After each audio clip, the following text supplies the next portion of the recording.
सौभाग्य की एक बात यह कि बांग्लादेश को फिर से इस्लामी देश बनाने की तैयारी हो रही है।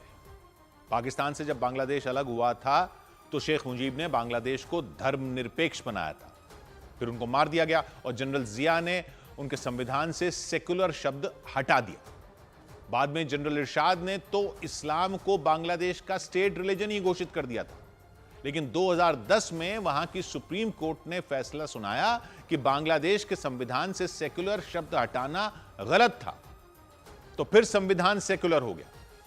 लेकिन अब फिर तैयारी है कि सेकुलर शब्द हटा दिया जाए संविधान से।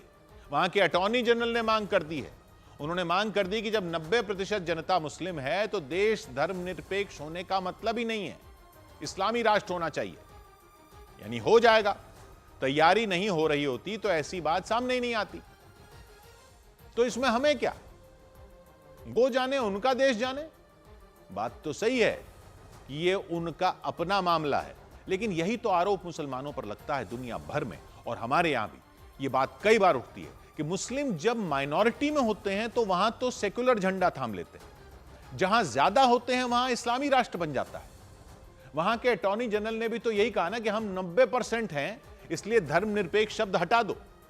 यह सही है कि उन जैसे हम क्यों हो जाएं, या कोई और कुएं में कूदेगा तो हम क्यों कूदेंगे वगैरह वगैरह, लेकिन हकीकत तो हकीकत है, कैसे मुंह मोड़ सकते हैं।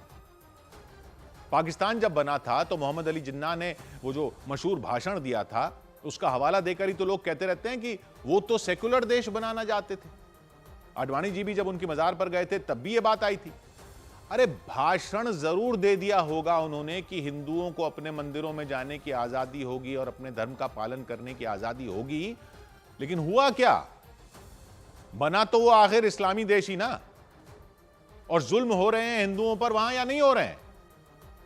सारी दुनिया जानती है वहां क्या हो रहा है, क्या हाल है हिंदुओं का और ईसाइयों का। बांग्लादेश में भी फिर वही सब हो रहा है।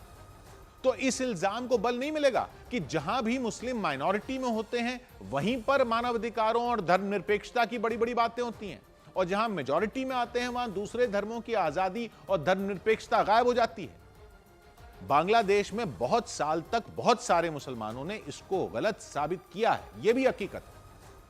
लेकिन अब देखिए ना क्या हो रहा है। गुस्सा तो शेख हसीना की सरकार के खिलाफ बताया जा रहा था, तो फिर हसीना के हटने के बाद हिंदुओं पर हमले क्यों शुरू हो गए? और अब अटॉर्नी जनरल ये क्यों कह रहे हैं कि 90% मुसलमान हैं देश में तो संविधान धर्मनिरपेक्ष क्यों हो? क्या इससे मौका नहीं मिलेगा दुनिया को यह कहने का कि क्या धर्मनिरपेक्ष होने का सारा ठेका दूसरे धर्मों ने उठाया हुआ है? यह सही है कि अगर वहां के मुसलमान ऐसा कर रहे हैं तो बाकी देशों के मुसलमानों का इसमें क्या कसूर? बिल्कुल सही बात है। लेकिन यह भी तो हकीकत है कि इस्लाम के नाम पर कई मुद्दों पर अलग अलग देशों के मुसलमान एकजुट भी होते हैं अपने अपने मुल्कों में। फिलिस्तीन का मसला दुनिया के कई देशों के मुस्लिम उठाते हैं, नहीं उठाते हैं? तो फिर उनको किसी दूसरे देश के मसले से क्या मतलब होना चाहिए? तो जब वो कहेंगे कि अगर कहीं इस्लाम मानने वालों पर जुल्म होगा तो वो मुद्दे वो उठाएंगे, और जब कहीं इस्लाम के नाम पर गलत होता दिखेगा तब लोग फिर उस पर उनको क्यों नहीं बोलेंगे?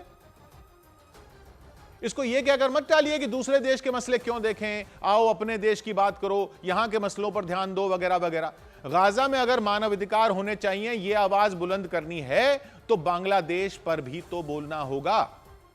मुसलमान जहां माइनॉरिटी में हो वहां भी हक की बात हो, और जहां मेजॉरिटी में हो वहां भी तो हक की बात हो।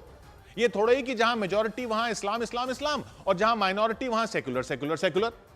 सेक्युलरिज्म को और लिबरल सोच को यही दोगलापन सबसे ज्यादा कमजोर करता है।